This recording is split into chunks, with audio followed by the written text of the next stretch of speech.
The elevator doors slid open on the top floor of Summit Private Bank, the richest, most private bank floor in the entire city. Everyone there wore luxury suits, jewelry, and watches that cost as much as a house. Then a tiny girl stepped out. She looked around 9 or 10, old hoodie, frayed backpack, cheap sneakers with the sole almost peeling off. Her name was Amara King. She walked straight to the VIP counter, stood on her tiptoes to reach it, and said in a clear voice, "See, can you please tell me how much money I have in my account for 2 seconds?" The entire floor froze, then laughter exploded. Rich men chuckled into their gold watches. Women covered their mouths, pretending to be polite, but failing. Even the banker at the counter, Mr. Collins, could not help it. He burst out laughing. He tried to hold it in, but he could not. "Sweetheart," he said, wiping a tear of laughter, "this floor is only for clients with very, very large accounts. You must have taken the wrong elevator." Behind Amara, a wealthy man in an expensive suit, Gregory Stone, smirked loudly. "Hair, that the kid wants to check her bank balance up here. Maybe her piggy bank is full." His wife, Olivia, laughed so hard she almost dropped her designer purse. Everyone looked at the girl like she was the funniest joke they had seen in years. Amara did not laugh, she did not blush, she did not even blink. She just repeated, "Me. Grandfather told me to come to this counter today, at this time at..." Laughter died a little, but no one expected what was coming. Next rising action, the envelope that changed the room's laughter in the Sky Lounge slowly faded, but the echo of it still hung in the air. Amara stood at the counter, small and still, with everyone's eyes on her. Some looked amused, some looked annoyed. None of them saw her as Collins adjusted his tie, trying to put his professional face back. "Onyx, sweetheart," he said, his voice smooth but slightly shaky, "let us not cause a scene. The regular bank is downstairs. They can help you check your allowance or whatever you have in your account." A few people chuckled again. Amara did not move. Instead, she carefully unzipped her worn-out backpack. Inside were only a few things: a small notebook, an old phone with a cracked screen, and a yellow envelope thick and stiff with age. Took out the envelope like it was something sacred. The paper was not like normal mail. It looked older, more serious. There was neat black handwriting on the front. "OB, opened only by the regional director of Summit Private Bank, Sky Lounge." Jim Collins frowned, the smile slipping completely now. He looked at the envelope, then at the girl, then at the envelope again. "Where did you get this?" he asked carefully. "Me grandfather," Amara said, her voice quiet but strong. "He gave it to me before he died. He told me to bring it here to this floor, to this counter, and hand it to the person in charge." Few people shifted in their seats. Gregory Snortito, "Please," he said loudly. "Every scam starts with a dead relative and a mysterious letter. What is next?" "She is a secret princessum of the rich clients." Laughed again, louder this time, but Mr. Collins was not laughing. He had been at Summit for 15 years. He had seen all kinds of clients, rich, poor, nervous, angry, entitled, but he had never seen an envelope. Like Thish slowly reached out and touched it. The paper felt thick, serious, expensive. This was not a child's game. "What is your grandfather's name?" he asked. "Samuel J. King." She answered. Its name did not ring a bell for the clients, but for the bank's system it did. Mr. Collins typed the name in, expecting nothing. The screen loaded, and then his breath caught in his throat. System did not just show a simple checking account. The screen showed multiple business accounts, high security access flags, priority level, black tier, restricted. His heart started racing. Black tier was not something you saw every day. Black tier was above VIP, above private, above everything. It was for clients so powerful that most employees did not even know they existed. It scrolled. The numbers almost did not look real. There were that many zeros. Checked the date of activity. The accounts were active, large amounts, but what made his hands start to sweat was not just the money, it was the ownership tags. The accounts were linked to King Horizon Group, primary authority Samuel J. King, and next to that, successor authorization pending, beneficiary Amara J. King. Blinked once, twice. He typed the name again. Same result. Poor-looking little girl who had just asked for her balance was not some random walk-in. She was connected to one of the most hidden, powerful clients the bank had ever had. At a moment, the room felt smaller, the air heavier. "Something wrong?" Amara asked. Mr. Collins pulled his eyes away from the screen. He wanted to ask her 1,000 questions. He wanted to shout at the system to correct itself. Instead, he swallowed and said, "Need to speak to my superior." Gregory rolled his eyes seriously. He said, "You are wasting everyone's time for a child's game. Just send her downstairs. I have real money to move." Mr. Collins ignored him. "Please, stay right here." "Miss King," he said for the first time. He called her Miss King, not sweetheart. Thought tiny shift made a couple of people frown, grabbed the envelope, careful not to bend it, and hurried toward the glass door. Market management. Only as soon as the door closed behind him, the whisper started. "What kind of account did he see? Why did his face look like he saw a ghost? Is this some kind of security issue?" Shook his head. "It is nothing," he said confidently. "He is just scared of procedures. Trust me, that girl has nothing. You can tell by the shoes." Olivia nodded. "It is sad," she said, "but also a little funny. I mean, look at her. She does not belong here." Amara heard every word. She turned her head slowly toward the room, her eyes scanning their faces. She did not say anything. She just watched, like she was memorizing them, like she was quietly counting who laughed and who stayed silent. Few people looked away. When her eyes met theirs, they felt something they did not want to feel. But Gregory did not look away. He stared straight back at her, full of arrogant Sethis. Is the real world, kid, he said loudly. Up here, you buy respect. You do not just walk in and ask for it. For the first time, a tiny, almost invisible smile touched Amara's mouth. Not a happy smile, not a shy smile, a knowing smile that lasted half a second. Then the glass door opened again, and everything changed. First major turning point, the woman who knew the truth. Glass door swung open, and Mr. Collins stepped out first. Looking tense behind him, walked a woman in a black suit with clean lines and a calm, powerful stride. Dana Brooks, regional director of Summit Private Bank. She was not the kind of person who came upstairs for nothing. Her presence alone made people sit up straight, or she scanned the room, taking in the tension, the curious stares, the uncomfortable faces. Then her eyes landed on Amara and stayed there. Her expression softened just slightly. Is that her? She asked quietly. Ms. Brooks, Mr. Collins replied. This is Miss King. Dana walked up to the counter. She did not bend down. She did not talk to Amara like she was a baby. She stood at her full height and spoke to her as if she were a serious client. Hello, Amara, Dana said. My name is Dana Brooks. I am the regional director here. I am very sorry for the way you were treated when you arrived. Words hit the room like a sorry. The director was apologizing to her. Gregory blinked. What a second, he said. Is this official now? Are we making a formal event out of some kid coming upstairs? Dana turned slowly to face him. Mr. Stone, she said, her voice cool and controlled. Would you prefer we treat one of our largest clients discourteously, in front of everyone? He opened his mouth then closed. Eth did not like the sound of that phrase. One of our largest clients. He glanced at Amara again, for the first time feeling something other than superiority. He felt confused. Dana turned back to Amara. Grandfather, she said softly. Samuel King. I knew him. He used to come here very early in the morning, always quiet, always respectful. He never asked for special treatment, even though he was entitled to it. Amara looked up at her. He said, you were one of the few people he trusted. She replied. He told me if anything happens to me, fine, Dana, she will help you. Dana blinked quickly, emotions flickering in her eyes for a moment. The tough director mask cracked, and a human being was visible underneath. I'm on board, he said. That, she answered. Gregory could not take it anymore. Excuse me, he said loudly, trying to reclaim control. Can someone explain what kind of game is being played here? We are all watching this like it is a show. Dana's eyes went cold. Mr. Stone, she said. Did you or did you not mock this child when she simply asked about her account balance? He shifted in his siati mean.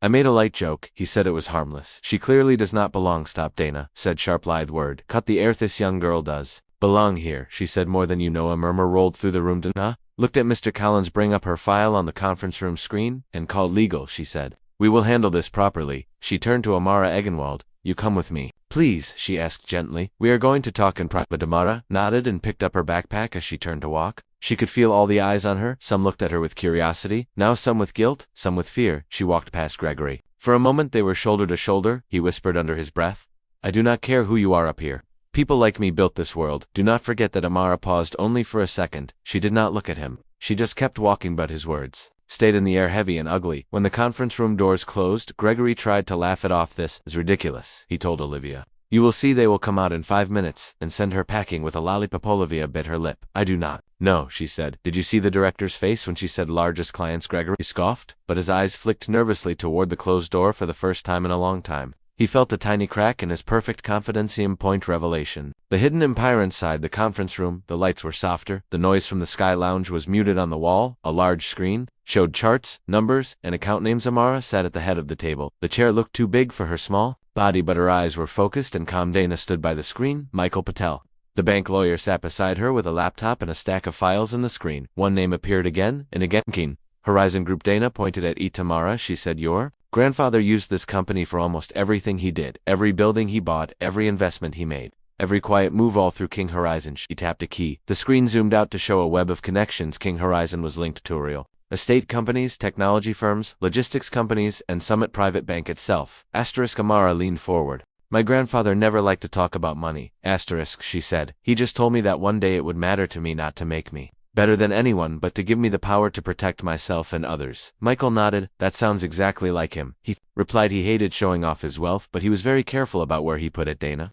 took a slow breath. Let me explain how big this really is, she said. Your grandfather's company, King Horizon, owns pieces of many things in this city. Office buildings, shopping malls, factories. You have probably walked past places he owned and never knew it. She paused. And through those companies, King Horizon also owns a large part of this. Banks tapped the screen again. A new chart appeared. Shareholders of Summit Private Bank. Among the names, one stood out. King Horizon Group, major stakeholder and Now Michael added, because of your grandfather's will, that stake along with many others is held in a trust for you. Amara swallowed asterisk. So I am the owner, she asked. Are the beneficiary? Michael explained. You are still young, so there are legal protections. Trustees like Ms. Brooks help manage everything but the voting power. The ability to agree or disagree with big decisions will follow. Yorbishasara stared at the glowing screen. Her old hoodie and tired shoes felt strange in that room full of glass and leather and power. But instead of feeling small, she felt something else weighed. Responsibility? Why did my grandfather never tell me all this earlier? She asked. Dana smiled. Sadly, he wanted you to grow up kind before you grew up rich, she said.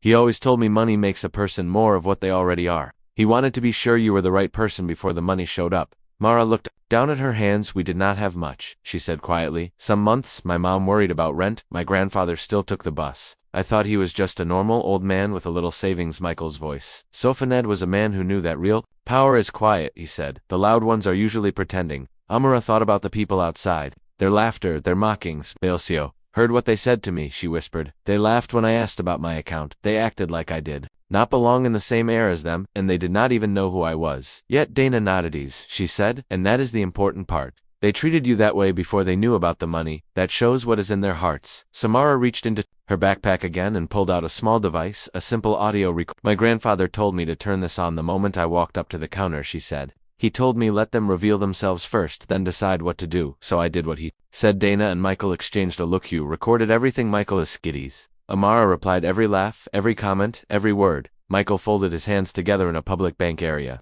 There is very little expectation of privacy, he said, especially with many people around. This can be used as evidence, if needed. Amara's fingers tightened around the recordary. Do not want to hurt people for no reason, she said, but I also do not want them to think they can talk like that to any kid who looks like Mesh. Posit not just me, she added. Any kid? Asterisk. Dana's eyes were full of respect and sadness together. You really are Samuel's granddaughter. She said he had the same fire, he just kept it hidden most of the time. Michael opened his briefcase and took out a folder. There is one more thing, he said, placed a document in front of Amara. Asterisk at the top in bold print were the words asterisk Stone Capital Partners. Equity holder King Horizon Group 7%. Amara tilted her head. Asterisk that is Gregory's company, right? She. Eskides. Dana said, the man who mocked you in front of everyone. His firm handles investments for several of your grandfathers' businesses. They have been paid a lot of money for years. So Amara said slowly, connecting the pieces. My grandfather was paying him while he was lowing at me. Yes, Michael said. And now through King Horizon, you have enough stake to demand information, to request an audit, or even to move all the funds somewhere else if you feel your grandfather's values are not being respected. The room went quiet. This was no longer only about hurt feelings, it was about power. Amara looked from the screen to the recorder in her hand. Asterisk. She remembered her grandfather's last words to her about this. You will not be able to change every heart, Amara, but you can make sure your money never feeds the people who step on you. She sat up straighter. What do I do now? She asked quietly. It, Dana said, is the next step, and unfortunately, for Mr. Stone, he is about to be part of it. Send in Mr. Stone, Dana told the assistant outsidia. Moment later the door opened again. Gregor walked in, his face full of forced confidence. He adjusted his suit jacket like he was starting a deal. He already won. Finally, he said, let us clear this up. We do not want a child's confusion turning into a public relations. Meshia's eyes moved around the room, then landed on the big screen. Stone Capital Partners King Horizon Group, connected by clear glowing. Lanich's face. When Palawat is this? He demanded. Michael said calmly. Is your reality tapped? A button. Words on the screen became even more simple. King Horizon Group ownership in Stone Capital 7%. King Horizon Group, major client of Stone Capital and King Horizon. Michael continued. Now, answers to Amara. King Gregory stared at the small girl at the head of the table. It looked wrong to him. It felt impossibly. This is a joke, he said weakly. She is a kid in a cheap pudia. Amara spoke for the first time since he entered. You did not think my clothes were a joke when you were laughing at me outside, she said softly. You thought they were. Proof I was less than you were. Voice was not loud, but every word hit hard. Gregory tried to recover. Okay, look, he said, if I said something that offended you, I apologize. I was under stress. I did not mean. Amara pressed a button on the recorder. His own voice filled the room. Kid, the only way you have money up here is if you are working as a mascot lauder in the background. Up here, you buy respect. You do not just walk in and ask for it. Sulansithan. The recording ended with Amara's calm voice. Me grandfather told me to come here this counter today. Audio clicked off. No one spoke. Gregory's face turned bright. Red, you cannot use that, he said quickly. That was private death as a public commercial space, Michael replied. You spoke loudly, there were many witnesses, and your words were not just rude, they were discriminatory. Donna stepped closer. Mr. Stone, she said, you did not just mock a random child, you publicly humiliated a major client and shareholder of both this bank and your firm. Opened his mouth, closed it, opened it again. Fina, he said finally, desperation slipping into his voice, I will fix this. I will issue a formal apology. I will donate. In her grandfather's name we can turn this into a diversity story where everyone learns something and moves one. Looked at Amara like she was just another problem to Managath. It is what you want, right? He said. Awareness. Good image. We can spin this into a success story about how far we have come. Amara stared at him. She thought about every child who ever got laughed at in a place they hoped to belong. She thought about all the times adults had talked down to her like she was invisible. Do not want your image, she said quietly. I want your truth. Frowned. What truth? Truth is, she said, your eyes steady. You only care now because you found out I have money. If I was just a poor girl with nothing, you would leave today and tell your friends. About that funny kid who walked into the rich people floor. Did not answer. His silence was the answer. Michael slid a new set of documents onto the table. Miss King, he said, using her full name. These are the actions you can take as beneficiary and principal. You can request an immediate independent audit of Stone Capital. You can freeze all new deals between King Horizon and Stone Capital. You can gradually move existing funds and contracts if the audit confirms unethical behavior. Eyes widened with panic. This will destroy us, he whispered. Do you know how many jobs are tied to my firm? How many families you will cause damage far beyond me? Mara listened. She truly listened. I do not want to destroy people's lives, she said, but I also do not want to keep giving power and money to someone who thinks people like me deserve to be laughed out of the room. She looked at Dana. Is there a way to make sure the company is cleaned up instead of burned down? She asked it with such a grown question that even Michael looked impressed. Yes, he said slowly. With an audit and with conditions you can demand changes. To leadership behavior, to internal rules, to hiring practices, to how clients are treated. You can say change or we walk. Amara turned back to Goryu. Said people like you built this world, she said. So fix. Ith swallowed hard. What do you want from me? He asked. Truly, Shikini wants you, she said, to sit with every person in your company, especially the ones who do not wear suits. I want you to explain to them that the money you earn comes from clients who look like me, live like me, walk into rooms like this and get laughed at. And then I want you to change how you work so you never become the reason some other kid feels like I did today. He stared at her. Then he nodded, not because he wanted to, but because he knew he had no choice. Samara picked up the pen. Her hand trembled just a little. She signed out a contract. Freeze behavioral conditions. Dana added her own signature as trustee and director. It was official. Power shifted in that room, not with shouting, not with threats, just with a girl in a hoodie saying no more following action lessons. Remember, Ed's paperwork was done. The worst for Gregory was only beginning, but for Amara something different was happening inside. She felt a strange mix of heaviness and calmness. Do not feel happy, she admitted quietly after Gregory left. I thought I would feel happy to see someone like him scared, but I do not. Dana nodded. Justice does not always feel like joy, she said. Sometimes it just feels necessary. Michael closed his briefcase. Her grandfather once told me the same thing. He said he told me revenge feels good for a moment, justice feels heavy, but at last. Samara smiled a little. That sounds like him, she said. Dana walked back to the screen and tapped a few keys. There is one more thing you can do, she said, not just with Stone Capital, but with this bank. With USA. New slide appeared on the screen. Client rights and access e-program. Proposal. You can use your voting power here to push for changes, Dana explained. We can write new rules that better training for staff on how they treat people who do not look rich, protect young clients who come in alone, track complaints about discrimination, and actually act on them. Amara's eyes lit up in a way they had not yet. Like a promise, she asked. Dana said, a promise that what happened to you today will be harder to repeat with someone else tomorrow. Amara thought for a long quiet moment.